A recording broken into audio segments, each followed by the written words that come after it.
कैसे हो सभी लोग। आप सभी का हार्दिक स्वागत है आपके अपने YouTube channel science with SK sir में। और आज हम 12th क्लास का एक बहुत ही इम्पोर्टेंट टॉपिक स्टार्ट करने जा रहे हैं जिसका नाम है कोऑर्डिनेशन कंपाउंड। तो आज जो हम पढ़ने वाले हैं वो टॉपिक हमारा क्या रहेगा, कोऑर्डिनेशन कंपाउंड।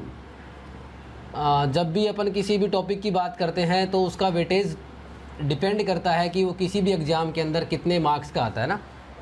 तो कोऑर्डिनेशन कंपाउंड जो होता है वो बहुत ही ज़्यादा इंपॉर्टेंट है अगर आप किसी भी कंपटीशन एग्ज़ाम की तैयारी कर रहे हैं उसके लिए भी, और अगर आप किसी बोर्ड एग्ज़ाम की तैयारी कर रहे हैं तो उसी के लिए भी ये बहुत ही ज़्यादा महत्व रखने वाला है। टॉपिक को हम हिंदी में क्या कहते हैं, उप सहसंयोजक यौगिक कहते हैं। ठीक है, आज हमारा फर्स्ट लेक्चर है, पहला लेक्चर है। तो आज हम जो इस लेक्चर में पढ़ने वाले हैं वो क्या रहेगा, बेसिक रहेगा, फंडामेंटल्स रहेगा, जिसमें हम ये सीखेंगे कि उप सहसंयोजक यौगिक क्या होता है और इसके अंदर हम किसका स्टडी करते हैं। तो हमारा जो टॉपिक हुआ क्या है, कोऑर्डिनेशन कंपाउंड। क्या रहेगा, कोऑर्डिनेशन कंपाउंड।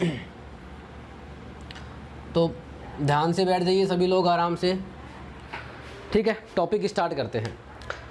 सबसे पहले क्या होता है कि जब भी आप किसी टॉपिक को पढ़ना स्टार्ट करते हैं तो हमें ये पता होना चाहिए कि वो टॉपिक का जो नाम है, जिस टॉपिक का अपन लिखते हैं, जैसे कि कोऑर्डिनेशन कंपाउंड अभी आप पढ़ रहे हैं, तो इस कोऑर्डिनेशन कंपाउंड में हम किसके बारे में चर्चा करने वाले हैं और ये टॉपिक हम क्यों पढ़ रहे हैं। भाई किसी भी टॉपिक को आप पढ़ते हैं उसकी वजह क्या होती है कि इस टॉपिक को आपको सब्जेक्ट में पढ़ने की क्या वजह है ना। तो कोऑर्डिनेशन कंपाउंड हर जगह आता है। अगर अपन डेली लाइफ में देखते हैं तो कोऑर्डिनेशन कंपाउंड्स के हम बहुत सारे प्रोडक्ट्स या कोऑर्डिनेशन कंपाउंड हमारी बॉडी के अंदर भी मिलता है। तो सबसे पहले मैं एग्जांपल की बात करूं बॉडी लेवल के हिसाब से, तो हमारी बॉडी के अंदर जो ब्लड होता है, रक्त जिसे हम बोलते हैं, वो फ्लो करता है। और ये जो ब्लड फ्लो करता है उस ब्लड फ्लो के अंदर क्या होता है, एक पिगमेंट होता है, और उस पिगमेंट को हम सभी लोग क्या बोलते हैं, हीमोग्लोबिन बोलते हैं। सभी लोग जानते हैं भाई, है ना। ऐसे बोलते हैं कि खून का रंग कैसा होता है, लाल लाल। वो लाल किसके कारण होता है, हीमोग्लोबिन के कारण। ये हीमोग्लोबिन दिखता सीधा सा है, दिखने का मतलब अगर अपन बात करते हैं नॉर्मली तो हम आसानी से बोल देते हैं कि हीमोग्लोबिन कितना है, लेकिन अगर इसकी स्ट्रक्चर देखी जाए, अंदर जाके देखा जाए, तो हमें क्या दिखाई देता है, ये बहुत ही कॉम्प्लेक्स दिखाई देता है, बड़ा कॉम्प्लेक्स जटिल दिखाई देता है, और उसे हम बोलते हैं संकुल बोलते हैं। क्या बोलते हैं, संकुल यौगिक बोलते हैं। मतलब ये कॉम्प्लेक्स कंपाउंड है। कौन सा कंपाउंड है, कॉम्प्लेक्स। आप बोलोगे सर हीमोग्लोबिन कॉम्प्लेक्स कंपाउंड किसका हो सकता है। मैंने कहा भैया हीमोग्लोबिन के अंदर कुछ होता है। क्या होता है, लोहा होता है। क्या होता है, लोहा। और ये लोहा जो होता है इसका संकुल होता है। ये कौन, हीमोग्लोबिन। तो हीमोग्लोबिन जो होता है वो आयरन का संकुल होता है। मतलब ये कौन सी केमिस्ट्री है, कोऑर्डिनेशन केमिस्ट्री की हम बात कर रहे हैं। आपने कहा सर पत्तियाँ होती है, कैसी होती हैं, लाल लाल होती है, हरी हरी होती है। सर पत्तियाँ तो हरी होती है। अगर आपको पूछा जाए कि पत्तियों का हरा रंग किसके कारण होता है, तो सभी लोग जानते हैं, बच्चा बच्चा जानता है कि क्या लेकर आओगे, क्लोरोफिल लेकर आओगे। क्या लेकर आओगे, क्लोरोफिल। लेकिन उस क्लोरोफिल के अंदर जाकर देखो तो जब अंदर गए तो हमें क्या दिखा, संकुल यौगिक दिखा। क्या दिखा, संकुल यौगिक। हमने पूछा कि संकुल यौगिक किसका बना, तो किसका बना होता है, ये मैग्नीशियम का संकुल होता है। किसका होता है, कॉम्प्लेक्स कंपाउंड ऑफ मैग्नीशियम। तो हम यहाँ क्या कह रहे हैं कि अब कोऑर्डिनेशन केमिस्ट्री की जब बात करते हैं तो कोऑर्डिनेशन केमिस्ट्री हर जगह है। अगर आप ब्लड के अंदर हीमोग्लोबिन होता है वो भी क्या है, एक संकुल यौगिक का निर्माण करता है। क्लोरोफिल जो होता है पत्तियों में हरा रंग का कारण होता है। और इस क्लोरोफिल अगर संकुल की बात करें तो क्लोरोफिल में मैग्नीशियम जो मेटल होता है वो संकुल यौगिक का निर्माण करता है। तो हम कोऑर्डिनेशन केमिस्ट्री हर जगह देखते हैं। उसके अलावा पर्शियन ब्लू जो कलर होता है वो भी किसकी वजह से होता है, कोऑर्डिनेशन कंपाउंड की वजह से होता है ना। डिटेल में स्टडी अपन करेंगे इसके आगे। अब सबसे पहले बात आती है कि भैया ये उप सहसंयोजक यौगिक क्या होता है। आप सभी ने देखा होगा कि सहसंयोजक बंध बनता है, आयनिक बंध बनता है, उप सहसंयोजक बंध बनता है। तो ये उप सहसंयोजक यौगिक कैसे बनता है, इसकी बात की जाए तो समझना आप। मैंने कहा कि आपने बचपन से ये सुना होगा भैया मेटल, और मेटल को आप हिंदी में बोलते हैं धातु। और आपने बचपन से जब धातु पढ़ना स्टार्ट किया था उस समय से आप ये बोलते आ रहे हो कि भैया धातु बोले तो धनायन बनाएगी, कैसे, इलेक्ट्रॉन देती है। धातु की तो एक ही नेचर है, क्या नेचर, धातु इलेक्ट्रॉन देगी। हमने क्या कहा कि धातु की नेचर क्या होती है, इलेक्ट्रॉन देने की होती है। इधर मैंने कहा कि धातु इलेक्ट्रॉन हमेशा देती है। तो वापस सुनना ध्यान से, धातु इलेक्ट्रॉन हमेशा देती है। तो धातु निकल पड़ी यहाँ से, कहाँ से अपने घर से निकली कि भाई ले लो इलेक्ट्रॉन ले लो, ले लो इलेक्ट्रॉन ले लो। अब कोई इलेक्ट्रॉन लेने वाला मिला ही नहीं इसको जो भी मिला वो मान लो कि कोई इलेक्ट्रॉन लेने वाला मिला तो इसको उसने डोनेट कर दिया, लेकिन इसकी टक्कर हो गई। क्या हो गई? किसी के साथ टक्कर हो गई, और इसकी जिसके साथ टक्कर हुई वो खुद क्या लेकर घूम रहा था? इलेक्ट्रॉन लेकर घूम रहा था। ध्यान से समझने की कोशिश करना भैया। मेटल ने कहा भाई इलेक्ट्रॉन ले लो, खूब पड़े मेरे पास, ले लो ले जाओ जिसको ले जाने वो। तो मेटल इलेक्ट्रॉन डोनेट कर रहा था, जिसको लेने थे उसने इलेक्ट्रॉन लिए, निकल गया वहाँ से। लेकिन जब मेटल किसी एक ऐसे तत्व के साथ, एक ऐसे एलिमेंट के साथ टकराता है जो खुद सर पे क्या लिए घूम रहा है? इलेक्ट्रॉन लिए घूम रहा है।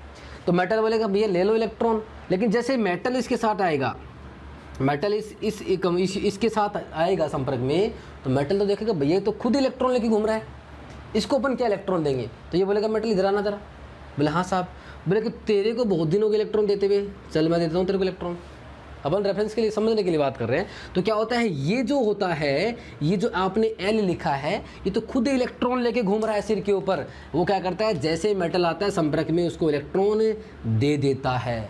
दोनों के दोनों इलेक्ट्रॉन किसने डोनेट किए? इस एल ने डोनेट किए ना, इसने पूरे के पूरे दान कर दिए। भाई तू ले जा, तेरे को बहुत दिनों के बांटते हुए अब तू ले जा। तो ये इलेक्ट्रॉन किसके पास आ गए? मेटल के पास। ये क्या हुआ? इलेक्ट्रॉन देने वाला भैया क्या कर रहा है? ये इलेक्ट्रॉन देने वाला समूह है। आप तो हमेशा ये पे कहते आ रहे थे बचपन से कि मेटल तो इलेक्ट्रॉन डोनेट करता है, मतलब देने वाला होता है। यहाँ कुछ और बात कर रहे हो। यहाँ आपका मेटल है वो क्या हो गया? इलेक्ट्रॉन लेने वाला समूह। जाना नहीं कहीं, ध्यान से सुनना। 11th क्लास याद करो आप। आपने बचपन से ये कहते आए हो कि मेटल इलेक्ट्रॉन डोनेट करता है, डोनेट करता है। यहाँ गड़बड़ कर बैठा, डोनेट की जगह इलेक्ट्रॉन ले बैठा। और इलेक्ट्रॉन जो लेता है वो आपने लुईस अम्ल क्षार जो पढ़ा होगा, उसमें कौन सा क्या कहलाता है? लुईस अम्ल कहलाएगा या लुईस क्षार? तो मेटल किसकी तरह बिहेव करता है यहाँ पे? लेविस एसिड की तरह बिहेव करता है, लुईस अम्ल की तरह। याद करो, जो भी स्पीसीज क्या करती है, इलेक्ट्रॉन डोनेट करती है, वो लुईस क्षार होती है। और जो इलेक्ट्रॉन लेती है, आने दे इलेक्ट्रॉन, वो क्या होता है? लुईस अम्ल होता है। अभी भी ट्विस्ट नहीं आया। ट्विस्ट कहाँ पे आएगा? देखो, इलेक्ट्रॉन देने वाला समूह आप क्या कहोगे? लुईस क्षार कहोगे? लेविस बेसिड कहोगे? अरे यही कहोगे ना, लेविस बेस। तो ये इलेक्ट्रॉन दे रहा था, बेचारे के साथ टकरा गया ये एल वाला, लुईस बेस टकरा गया। इलेक्ट्रॉन दे डाले कि मेटल तू बहुत दिनों के बांटते हुए तू ले जा। तो यहाँ पे दोनों के दोनों इलेक्ट्रॉन किसने दिए? इस एल ने दिए। तो मैंने कहा इसका नाम निकाल देते हैं। क्या लुईस क्षार लगा रखा आपने? इसका नाम निकाल दिया हमने। क्या? लिगेंड निकाल दिया। क्या निकाल दिया? लिगेंड। तो जब भी लिगेंड दिमाग में आएगा क्या बोलोगे? कि वो लुईस क्षार की तरह व्यवहार करता है। और लुईस क्षार क्या होते हैं? इलेक्ट्रॉन देने वाले समूह होते हैं। क्या करते हैं? इलेक्ट्रॉन देते हैं। जो इलेक्ट्रॉन देगा वो कौन हो गया? दाता परमाणु। तो ये कौन सा परमाणु हो गया? दाता परमाणु। बात कंप्लीट हो गई ना? इधर आ जाओ। मेटल इलेक्ट्रॉन क्या कर रहा है? यहाँ पे ले रहा है, तो किसकी तरह व्यवहार करेगा? लुईस अम्ल की तरह व्यवहार करेगा। मतलब क्या हो गया? ग्राही परमाणु हो गया, एक्सेप्टर हो गया। अभी भी ट्विस्ट नहीं आया है। मैंने कहा जब ये लिगेंड दोनों के दोनों इलेक्ट्रॉन इसको डोनेट कर देगा, तो यहाँ इस बंध के अंदर दोनों इलेक्ट्रॉन किसके हैं? इस एटम के हैं, इस लिगेंड के हैं। तो इसके कारण हम इसको कौन सा बंध कहेंगे? उपसह संयोजक बंध। क्या कहेंगे? उपसह संयोजक बंध। मतलब मेटल जब इलेक्ट्रॉन डोनेट करता था हमेशा, लेकिन किसी एक ऐसे परमाणु के साथ टकरा गया जो खुद इलेक्ट्रॉन रखता हो। इलेक्ट्रॉन रखने का मतलब क्या है? ये लोन पेयर रख रहा है। क्या रख रहा है? Lone pair. क्या बोल देंगे इसको? लोन पेयर बोलेंगे। हिंदी बोले तो इलेक्ट्रॉन युग्म। तो हम क्या कहेंगे कि जब कोई इलेक्ट्रॉन युग्म दान करने वाला किसी मेटल को इलेक्ट्रॉन दे देता है, किस बंध द्वारा? उपसह संयोजक बंध द्वारा। तो वो कौन सा यौगिक बना देता है? उपसह संयोजक यौगिक बना देता है। भाई जल्दी से बताओ किसको समझ में नहीं है? है ना? सबको समझ में आया? भाई क्या समझ में आया कि मेटल अभी तक क्या कर रहा था? ज्ञान बांट रहा था, ले लो इलेक्ट्रॉन, ले लो, ले लो इलेक्ट्रॉन, ले लो। लेकिन यहाँ पे कुछ ऐसा हो गया कि इलेक्ट्रॉन लेने की जगह है, देने की जगह है मेटल क्या कर गया? इलेक्ट्रॉन ले बैठा। अब इलेक्ट्रॉन जो लिए वो किसके द्वारा लिए हैं? उपसहसंयोजक बंध के द्वारा लिए हैं। तो हम क्या कहेंगे, जब भी कोई ऐसी स्पीसीज जो क्या करती है, इलेक्ट्रॉन युग्म रखती है, और इलेक्ट्रॉन युग्म क्या करती है, उपसहसंयोजक बंध द्वारा किसी धातु परमाणु को देती है, उपसहसंयोजक बंध द्वारा किसी धातु परमाणु को देती है, तो वह इस प्रकार एक उपसहसंयोजक यौगिक का निर्माण करती है। यहाँ आपका बेसिक समझ क्लियर होना चाहिए कि उपसहसंयोजक यौगिक होता क्या है। बात क्लियर होगी ना आपकी? ठीक है, आगे चलते हैं।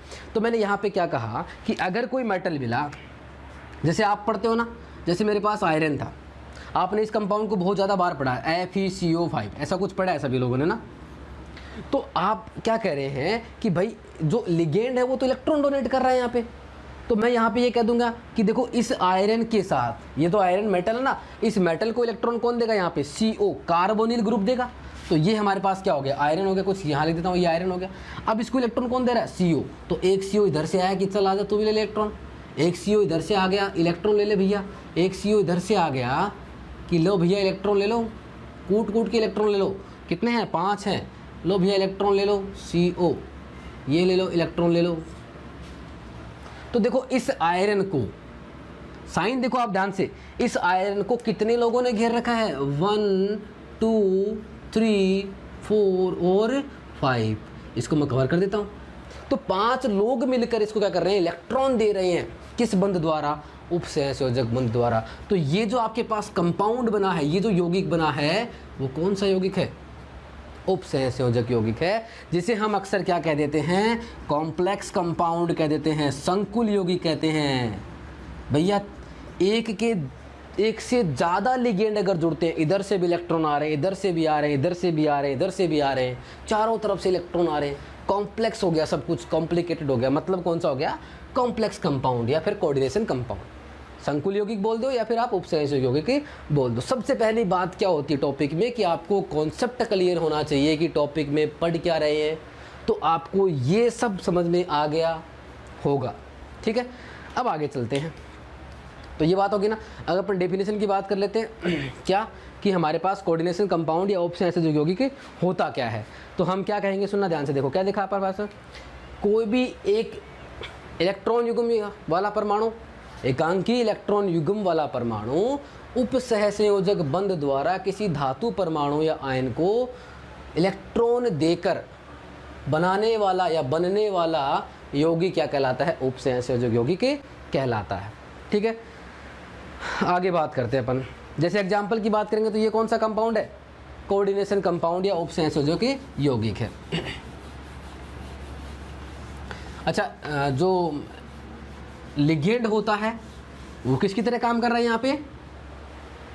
लुईस क्षार की तरह। और जो मेटल होता है वो किसकी तरह काम कर रहा है? लुईस एसिड की तरह काम कर रहा है। एक एग्जांपल ले लेते हैं। मैंने यहाँ पे लिखा FeCN6। इसका मतलब क्या है? यहाँ पे मेटल कौन है? आयरन है। घूमता फिर रहा था कि इलेक्ट्रॉन ले लो ले लो। इसको कौन देगा इलेक्ट्रॉन? CN। ये ग्रुप दे गया। कितने हैं? 6। 1 2 3 4। और यहाँ पे ऐसे कर लेते हैं अपन एक बार समझने के लिए कि इधर से इलेक्ट्रॉन ले लो, इधर से ले लो, इधर से ले लो, इधर से ले लो, इधर से ले लो, इधर से ले लो। तो यहाँ पे इन सारों ने क्या कर लिया? इसको घेर लिया है। और जो इलेक्ट्रॉन डोनेट कर रहे हैं वो वाया कोऑर्डिनेट बॉन्ड या उपसहसंयोजक बंध द्वारा डोनेट कर रहे हैं। और उसको हम किस एरो से दिखाते हैं? कुछ इस एरो से दर्शाते हैं। बात पहले पड़ गई ना। तो यहाँ पे हमारे पास क्या है? ये भी एक कोऑर्डिनेशन कंपाउंड है। ठीक है, आगे चले। तो आपको ये क्लियर हो गया कि कोऑर्डिनेशन कंपाउंड क्या होता है, इलेक्ट्रॉन कौन देता है, इलेक्ट्रॉन कौन लेता है। ठीक है, चलो ठीक है। अब मैं आपको एक छोटी सी टर्मिनोलॉजी क्लियर कर देता हूँ। यहाँ कुछ एक नाम आता है एडिशन कंपाउंड। क्या आता है? Addition compound. एडिशन कंपाउंड, जिसको हम हिंदी भाषा के अंदर बोलते हैं योगात्मक यौगिक बोलते हैं। हाँ भाई, क्या नाम है? Addition compound. नाम देख के तो कुछ समझ में आ गया कि भैया एडिशन का मतलब क्या हो गया? जोड़ दो।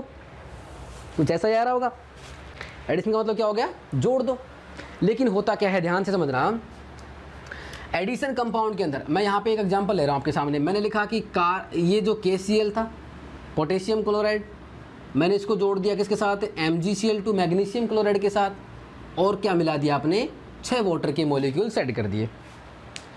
तो होगा क्या, बनेगा क्या हमारे पास, कुछ इस तरीके से बनेगा, KCl डॉट MgCl2 और डॉट 6 वाटर मॉलिक्यूल। और ये जो कंपाउंड हमारे पास बन के आया है, इस कंपाउंड को हम नाम देते हैं कार्नेलाइट। समझना आप ध्यान से, क्या नाम दे दिया मैंने, कार्नेलाइट।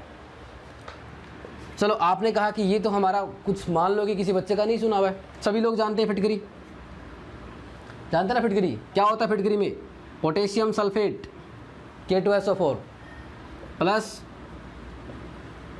क्या है ये बताओ जल्दी से, एल्यूमिनियम सल्फेट, और प्लस सभी जानते हैं क्या होते हैं, वाटर मॉलिक्यूल्स होते हैं कितने, 24।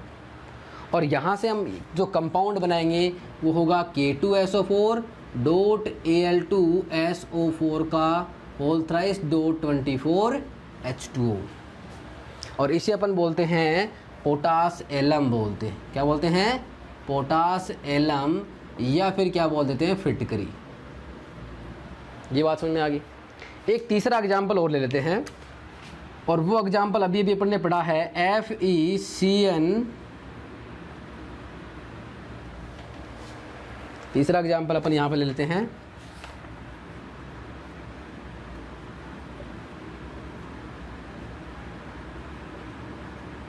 ठीक है। ये यहाँ लिखा हुआ है CN के चारों तरफ आपने इसको ये कर रखा है राउंड, और ये 6 हो गया। अब इसमें क्या किया आपने, पोटेशियम और इसको मिलाया, हर यहाँ पे एक ऐसा कंपाउंड बना हमारे पास, ठीक है। एक बार समझने के लिए बात कर लेते हैं, चलो ठीक है। आपने जो हेडिंग लगाई है वो क्या है, एडिशन कंपाउंड या योगात्मक यौगिक, और आपके सामने बोर्ड पे 3 एग्जाम्पल लिखे हुए हैं। क्या कहा मैंने कि आपके सामने बोर्ड पे 3 एग्जाम्पल लिखे हुए हैं, और आपकी हेडिंग है एडिशन कंपाउंड। नाम पढ़ने से ये समझ में आ रहा है कि आपने कुछ ऐड किया है, वो हमें दिखाई दे रहा है भैया, KCl को, MgCl2 को, वाटर मॉलिक्यूल को आपने ऐड किया, तो आपके पास कंपाउंड मिला, वो एडिशन कंपाउंड है।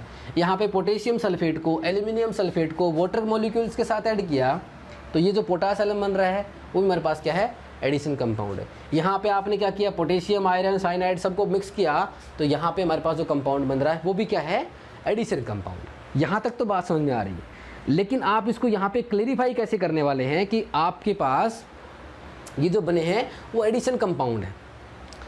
तो एक छोटी सी बात ध्यान रखना, एडिशन कंपाउंड क्या होते हैं, एडिशन कंपाउंड क्या होते हैं, तो कुछ समझ में आपको आ गया होगा मुझे लगता है। अभी यहाँ पे जो पोटेशियम क्लोराइड लिखा है बहुत सारे लोग जानते हैं, मैंने यहाँ पे 2 नाम लिखने हैं, HCl और KCl।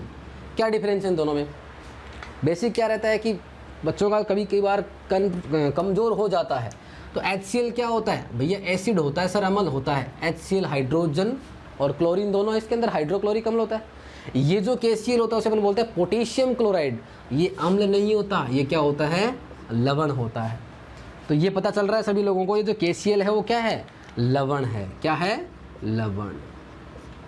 ये जो MgCl2 है, ये जो MgCl2 है वो क्या होगा, वो भी लवण होता है।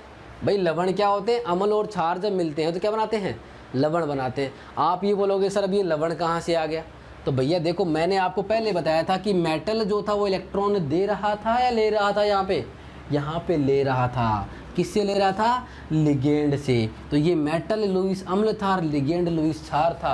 अम्ल और क्षार मिलते हैं तो बनता क्या हमारे पास, लवण बनता है। तो कुछ इस तरीके की कहानी यहाँ पे है, क्या कि ये जो मैग्नीशियम क्लोराइड होता है ये भी क्या होता है हमारे पास, लवण होता है। क्या होता है, लवण होता है। तो आपके पास 2 चीज़ें पता लग गई कि पोटेशियम क्लोराइड भी लवण है और मैग्नीशियम क्लोराइड भी क्या होते हैं, लवण होते हैं। तो अब आपने क्या किया, यहाँ पे 2 लवण मिक्स कर दिए, है ना। क्या किया, यहाँ पे 2 लवणों को मिक्स कर दिया। अब KCl पोटेशियम क्लोराइड क्या होता है, स्टेबल कंपाउंड होता है, स्थायी होता है। ये भी क्या होता है, स्थायी होता है। तो हम क्या कहेंगे, जब 2 या 2 से अधिक लवणों को मिलाया जाता है या फिर निश्चित अनुपात में मिलाया जाता है, देखना KCl कितना है, यहाँ पे 1 मोल है, MgCl2 कितना है, 1 मोल। इधर कुछ नहीं लिखा हुआ, इसका मतलब कुछ तो होगा, कितना होगा, कुछ 1 होता है। यहाँ पे कितने हैं, 6। तो पोटेशियम क्लोराइड 1 मोल, मैग्नीशियम क्लोराइड 1 मोल और वाटर के कितने लिखे आपने, 6 मोल। तो क्या कहेंगे, योगात्मक यौगिक कौन से होते हैं, जब 2 या 2 से अधिक सिंपल लवण को या जब 2 या 2 से अधिक सरल लवणों को एक निश्चित रस समीकरणितीय अनुपात में मिलाया जाता है तो बनने वाले यौगिक क्या कहलाते हैं, योगात्मक यौगिक कहलाते हैं। बात क्लियर होगी ना। हम क्या कहेंगे, जब 2 या 2 से अधिक सरल लवणों को एक निश्चित अनुपात में मिलाया जाता है तो बनने वाला यौगिक क्या कहलाता है, योगात्मक यौगिक कहलाता है। यहाँ फिर आप कहोगे सर क्या ये देखो यहाँ पे तो पोटेशियम सल्फेट भैया कितना मोल है, 1 मोल है। ज़्यादा दिमाग नहीं लगाना कि भैया पोटेशियम 2 है सर, सल्फेट 1 है। नहीं नहीं नहीं, ये जो आपने लवण ले रखा है पोटेशियम सल्फेट क्या होता है, लवण होता है। KOH तो सर क्या होता है, क्षार होता है। लेकिन K2SO4 क्या होता है सर, लवण होता है। लवण किससे बनता है, अम्ल और क्षार से। आप कहोगे कैसे, तो देखो K2SO4 इसको पानी में डाल दो, डालोगे तो एक के साथ OH जाएगा और एक के साथ क्या जाएगा, H जाएगा, तो 2KOH प्लस H2SO4। तो ये जो कोच है KOH, पोटेशियम हाइड्रोक्साइड, साबुन बनाते ना नहाने वाली कोमल, तो ये तो क्या हो गया, क्षार हो गया, और ये क्या हो गया, अम्ल हो गया। तो अम्ल और क्षार मिल गए तो लवण बन गया, सिंपल लवण हो गया।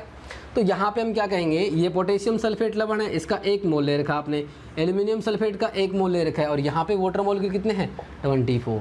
तो यहाँ क्या बना हमारे पास, पोटासियम या फिटकरी। तो कुल मिला के बात क्या हुई कि जब 2 या 2 से अधिक स्थायी सरल लवणों को एक निश्चित अनुपात में मिलाया जाता है तो बनने वाला यौगिक क्या कहलाता है, योगात्मक यौगिक कहलाता है।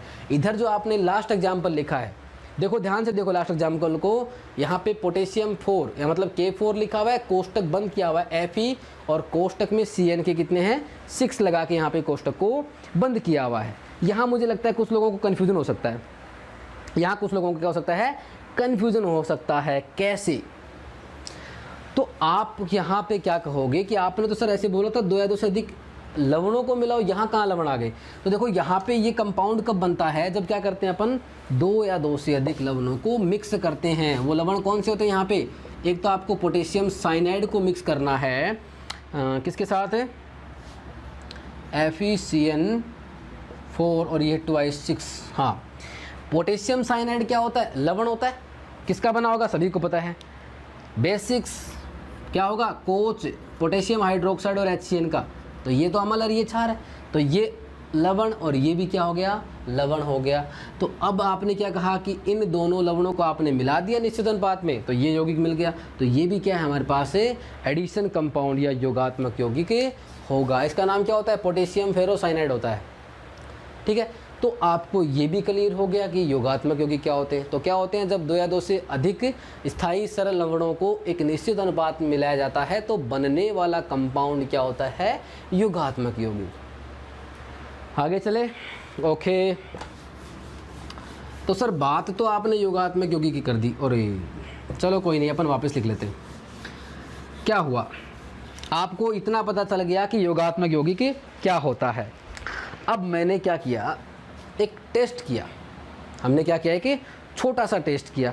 टेस्ट क्या किया, टेस्ट हमने ये किया कि मेरे पास जो फिटकरी थी, सभी लोग जानते हैं क्या होता है फॉर्मूला, या पोटासियम जो बोल सकते हैं अपन, या पोटासियम था, उसको मैंने पानी में डाल दिया। देखना अभी बहुत ही शानदार मज़ा आने वाला है, इंटरेस्टिंग टॉपिक है ना। फिटकरी को मैंने देखा, फिटकरी को देखा तो ऐसी थी भाई। अपन देखो कई बार क्या होता है, नाई की दुकान पे अगर जाते हैं तो वो जो लास्ट में पत्थर रगड़ते हैं ना, ऐसे कुछ पत्थर सा होता है वाइट पानी जैसा, वो लगाते हैं। वो इन्फेक्टेंट का काम करती है, मतलब वो बचाने का काम करती है, किससे, सूक्ष्म जीव वगैरह से। तो वो जो फिटकरी होती है उसको अपन ने वैसे देखा बाहर से, अंदर से देखेंगे जाके तो कुछ ऐसा मिला। केमिस्ट्री देखेंगे उसकी, भैया तेरी केमिस्ट्री क्या कहती है, तो क्या बोलोगे, पोटेशियम सल्फेट के साथ क्या होता है, Al2SO4 whole thrice dot 24S2। ये मेरे पास फिटकरी थी, और मैंने एक दूसरा कंपाउंड ले लिया, क्या अभी लिखा था आपने, पोटेशियम फेरोसाइनाइड K4FeCN6। ये डब्बे के अंदर बंद है। बड़ा इंटरेस्ट आने वाला है, वापस बता रहा हूँ मैं, सभी अपनी आंखें खोल ले, दिमाग तो सभी का खुला रहता है ना। ऑनलाइन स्टडी कर रहे हैं सभी लोग, है ना। क्या होता है, ऑनलाइन स्टडी करते करते कई बार ये कैमरा चल रहा है, हाँ ये कोऑर्डिनेशन कंपाउंड, ऐसा नहीं होना चाहिए ना। चलो बात करते हैं। अब गलती क्या हो गई, बारिश का मौसम था और क्या गिर गया, पानी गिर गया। सर अचंभे की बात है, बारिश का मौसम और पानी गिर गया। यहाँ भी क्या हो गया, बारिश का मौसम और पानी गिर गया। पानी बोले तो क्या करेंगे अपन, वाटर बोलेंगे, और ज़्यादा केमिस्ट्री में चलेंगे तो वाटर मॉलिक्यूल्स H2 बोल देंगे। यहाँ भी कुछ ऐसा ही बोलेंगे H2। हुआ क्या, फिटकरी पे पानी गिरा तो सत्यानाश हो गया।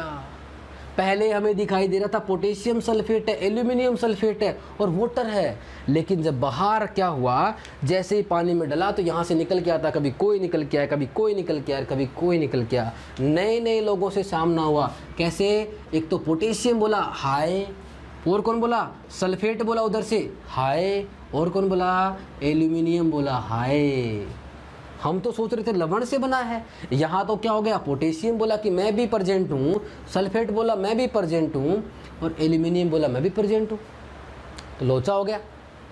यहाँ पे तो क्या हो गया, फिटकरी को आपने पानी में डाला और पोटेशियम आयन बोला प्रेजेंट सर, सल्फेट आयन बोला मैं भी प्रेजेंट सर, और एल्यूमिनियम बोलता sir I am also present, तो लोचा हो गया। लोचा क्या हुआ, लोचा ये हुआ कि यहाँ जब पानी में गिरा तो लोचा ये हो गया कि आयंस आ गए, पानी के अंदर आ गए तैरते तैरते कि सर प्रेजेंट हैं। लेकिन जब इसको मैंने पानी में डाला, तो इसको तो पानी में डाला तो ये जो डब्बा था ना, डब्बे के अंदर वाले तो क्या थे, अंदर ही अंदर डिस्को कर रहे थे और ये बाहर रह गया। मतलब जैसे आपने पानी में डालेंगे तो जो K4 पोटेशियम के 4 जो आपके पास लिखे हुए हैं वो टूट कर आ गए बाहर। बाहर तो वैसे बाहर ही है, कितने हो गए यहाँ पे, 4 पोटेशियम के आयन मिल गए में, प्लस ये जो डब्बा है उस डब्बे को डब्बे के अंदर रखो, डब्बे वाले को डब्बे वाले के अंदर रखो। क्या बचा यहाँ पे, FeCN6 कुछ ऐसा है ना, ध्यान से देखो। तो FeCN6 है, यहाँ पे पोटेशियम आयनित हो गया, पानी के अंदर डाला तो यहाँ पे आयनित हो गया, तो 4 पोटेशियम प्लस बन गए, टोटल चार्ज यहाँ पे +4 है, तो यहाँ पे कितना हो जाएगा, -4। मतलब हम ये सोच रहे थे कि जब आपने इनको पानी में डाला होगा तो हमें पहले तो यहाँ पे पोटेशियम ने अटेंडेंस दे दी, सल्फेट ने दे दी, एल्यूमिनियम ने दे दी, जितने भी इसके अंदर आयन प्रेजेंट थे सब ने अटेंडेंस दे दी, सर प्रेजेंट हैं। क्या इस पोटेशियम फेरोसाइनाइड ने दी क्या, क्या इस पोटेशियम फेरोसाइनाइड ने अटेंडेंस दी क्या, तो हमें क्या दिखा, यहाँ पे केवल हेलो हाई कौन करता है, पोटेशियम की हेलो सर। मैंने कहा आयरन कहाँ है तुम्हारा, मैंने कहा भैया तुम्हारा आयरन कहाँ है, निकालो बाहर उसको, तो आयरन अंदर छुपा बैठा है, अंदर छुपा बैठा, तो ये सर कहाँ से करेगा, और ये साइनाइड अंदर से छुपा बैठा तो ये सर कहाँ से करेगा। मतलब ये तो डब्बे के अंदर पैक हैं। क्यों, क्योंकि यहाँ जो इस साइनाइड, यहाँ जो Fe और Cn के बीच बॉन्ड है, यहाँ जो Fe और Cn के बीच बॉन्ड है वो कौन सा है, कोऑर्डिनेट बॉन्ड है। कौन सा है, कोऑर्डिनेट। तो इस साइनाइड ने इस Fe को इतना बुरी तरीके से घेर रखा है, कितने बॉन्ड द्वारा, 6 बॉन्ड द्वारा, कि ये पानी के अंदर टूट नहीं पाता है।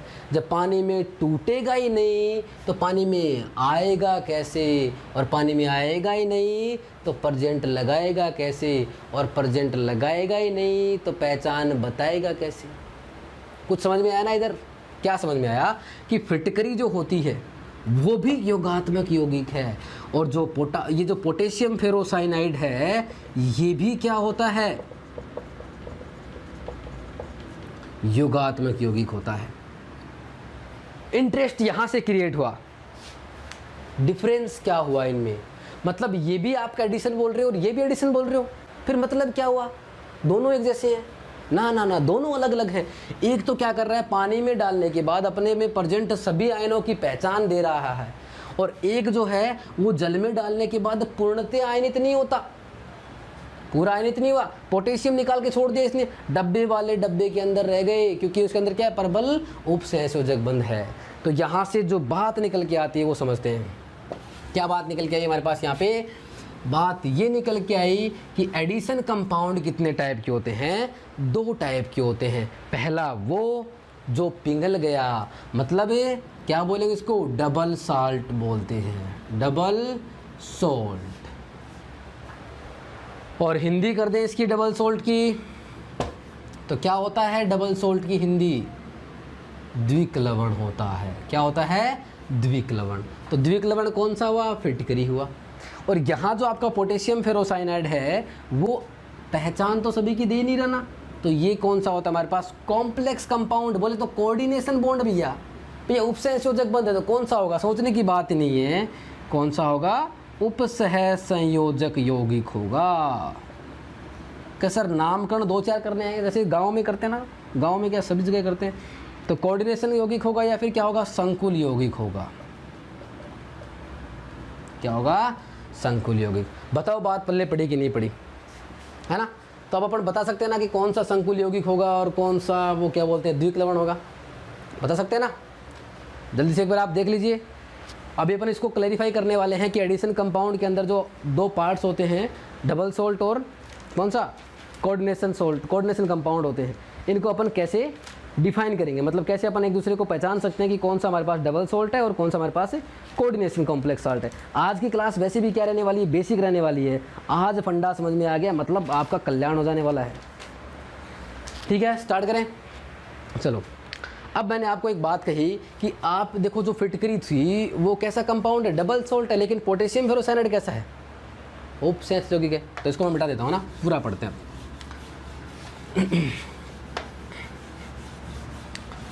तो भैया बात क्या निकल के आई हमारे पास कि उपसंयोजक यौगिक के अंदर हम एक टॉपिक पढ़ रहे थे, क्या एडिशन कंपाउंड या योगात्मक यौगिक क्या होते हैं क्या नहीं होते हैं, सब पता है हमें। 2 टाइप के हो गए, एक तो हो गया डबल सोल्ट, कौन सा हो गया? Double salt. और दूसरा कौन सा हो गया हमारे पास? कोऑर्डिनेशन कंपाउंड, कोऑर्डिनेशन कंपाउंड, या फिर क्या बोल सकते हैं इसको? कॉम्प्लेक्स कंपाउंड बोल सकते हैं, कॉम्प्लेक्स कंपाउंड। हिंदी पे आते हैं ना, हिंदी क्या होती है? डबल सोल्ट को अपन क्या बोलते हैं? द्विक लवण बोलते हैं। और यहाँ हमारे पास क्या बोलते हैं? उपसह संयोजक यौगिक बोलते हैं। बताओ बात पल्ले पड़ी नहीं पड़ी? एग्जाम्पल की बात करते हैं तो डबल सोल्ट पहले एक छोटी सी बात कर लेते हैं। क्या कि डबल सोल्ट का एग्जाम्पल क्या था? पोटास एलम था हमारे पास। क्या था? Potash alum.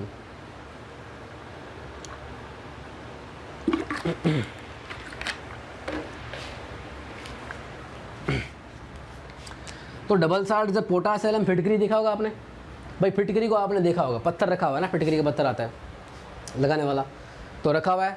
मैं उसको बोलूँगा भाई पोटेशियम बाहर निकल के प्रेजेंट सर देता है क्या? नहीं। Aluminium no, sulphate no. भाई जब ठोस अवस्था के अंदर जब फिटकरी का टुकड़ा रखा हुआ है उसमें कहीं दिखता है कि आपको पोटेशियम बाहर आ रहा है, एल्यूमिनियम बाहर आ रहा है? नहीं आ रहा। तो मैं क्या कहूँगा कि द्विक लवण क्या होते हैं? ठोस अवस्था जो होती है, सॉलिड स्टेट के अंदर क्या होते हैं? स्टेबल होते हैं, स्थायी होते हैं। ठीक है, लेकिन अगर मैं क्या कर दूँ, इसमें जल में डाल दूँ, इसमें डाल दें जल में, तो जल में डाल दो या किसी सॉल्यूशन में डाल दो, आप क्या कहोगे?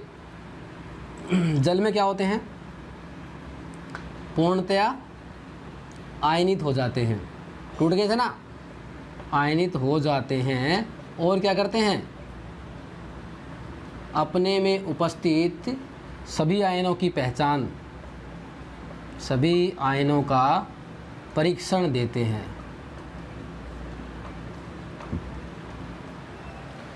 एग्जाम्पल की बात करें तो क्या होगा हमारे पास? पहला एग्जाम्पल जो सभी लोग जानते हैं, अच्छे से समझ में आता है सभी को, वो होता है पोटास एलम। आपने एक एग्जाम्पल पढ़ा था क्रायोलाइट,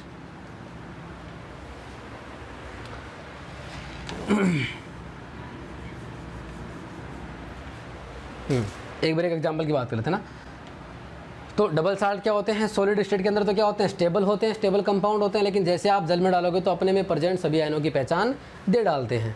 और कॉम्प्लेक्स कंपाउंड या कोऑर्डिनेशन कंपाउंड क्या होते हैं? ठोस अवस्था के अंदर तो क्या होते हैं? स्थायी होते हैं। भाई ठोस अवस्था के अंदर तो क्या कहोगे आप? स्टेबल ही हैं, कोई टूट थोड़ी रहे थे, नहीं टूट रहे थे ना। और ये तो क्या करते हैं? जल में भी डाल देंगे ना, तो क्या होगा? इनका आयनन नहीं होता है, पूर्णतः आयनन नहीं होता है। वैसे तो क्या होता है? जल में डालने पर क्या होगा? पूर्णतया आयनन नहीं होता है। और क्या नहीं देते? अपने आयनों की पहचान या परीक्षण नहीं देते। ठीक है, एग्जाम्पल क्या हो जाएगा बताओ देखें। वही अपन ने जो एग्जाम्पल पढ़ रहे हैं लगातार, क्या K4 FeCN6 पोटेशियम फेरोसाइनाइड, याद हो जाने वाला सभी को, ठीक है। तो ये बात होगी डबल सॉल्ट और कोऑर्डिनेशन कंपाउंड की, कि कौन कौन से डबल सॉल्ट होते हैं, कौन से कोऑर्डिनेशन कंपाउंड होते हैं। इसको मिटा के अपन एक दो एग्जांपल्स की बात कर लेते हैं कि कौन कौन से डबल सॉल्ट कौन सा परीक्षण देते हैं और कौन से कोऑर्डिनेशन कंपाउंड परीक्षण नहीं देते हैं। हाँ भाई, मैं आपके सामने 2-4 एग्जांपल लिखने वाला हूँ, आपको पहचान करनी है कि कौन सा डबल सॉल्ट है और कौन सा कोऑर्डिनेशन कंपाउंड है, ठीक है। तो आपके पास एक एग्जांपल बहुत ज़्यादा आता है, कौन से वाला, पोटासियम वाला, उसकी तो अपन चर्चा कर चुके हैं। FeSO4.NH4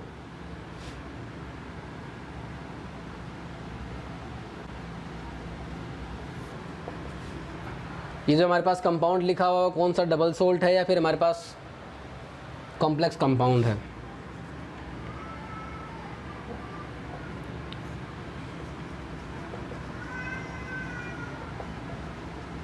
ये हमारे पास कार्नेलाइट होता है, सभी लोग जानते हैं क्या होता है, ये कार्नेलाइट होता है। और ये क्या होने वाला हमारे पास, मोहर साल्ट होता है, मोहर लवण होता है ना।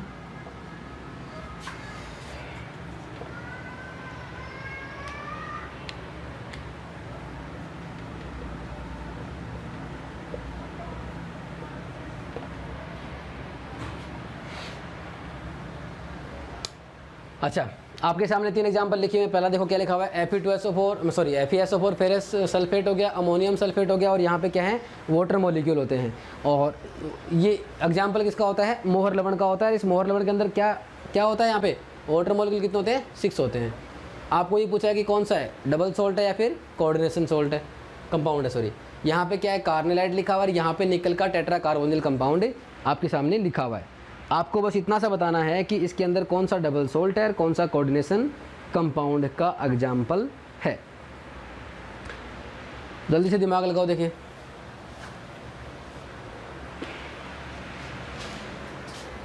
एक एग्जाम्पल और देते हैं, Cu copper ammonium CuNH3 4 coordination हो गया ना, SO4 2 ठीक है।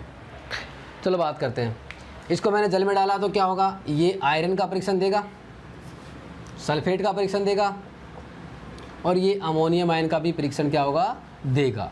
मतलब जब ये आयनों का परीक्षण देगा, पूर्णतया डिजोल्व हो रहा है, टूट रहा है, इसका मतलब कौन सा है, ये डबल सोल्ट है। कौन सा है, डबल सोल्ट बोले तो कौन सा है, द्विक लवण है।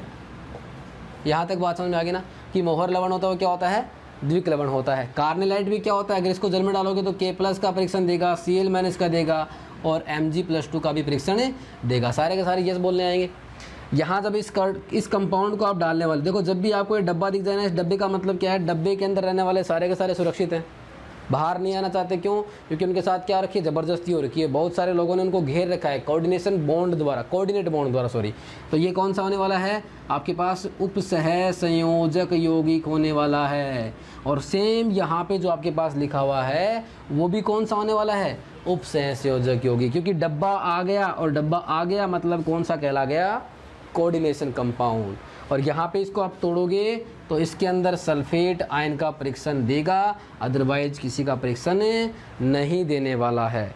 तो आज की जो हमारी क्लास थी, उस क्लास में हमने बहुत कुछ सीखा है कि कंपाउंड कोऑर्डिनेशन कंपाउंड्स क्या होते हैं, लिगेंड कौन होता है, एटम मेटल एटम क्या इलेक्ट्रॉन, आपने हमेशा बचपन में पढ़ा था कि इलेक्ट्रॉन डोनेट करता है, यहाँ पे क्या हो रहा है, इलेक्ट्रॉन एक्सेप्ट भी करता है। नेक्स्ट क्लास में हम टर्मिनोलॉजी की बात करने वाले हैं कि मेटल जब कोऑर्डिनेशन कंपाउंड बनता है, ये वाला कोऑर्डिनेशन कंपाउंड है, इसकी टर्मिनोलॉजी क्या होती है, कौन सा मंडल कौन सा होता है, ये आयनन मंडल होता है, ये समन्वय मंडल, ऐसी कुछ टर्मिनोलॉजी है जिसके बारे में हम चर्चा करने वाले हैं। तो आज के लिए इतना ही, धन्यवाद।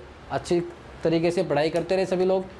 कमेंट सेक्शन में जाके सभी लोग एक बार ये ज़रूर बताएंगे, लिखेंगे कि आपको वीडियो कैसा लगा, ताकि हम आने वाले नेक्स्ट वीडियो में अपने स्किल्स को जो आपके पास हम जो पढ़ाते हैं, ताकि बच्चों को आसानी समझ में आ जाए, उसको अपन डेवलप कर सकें। Thank you.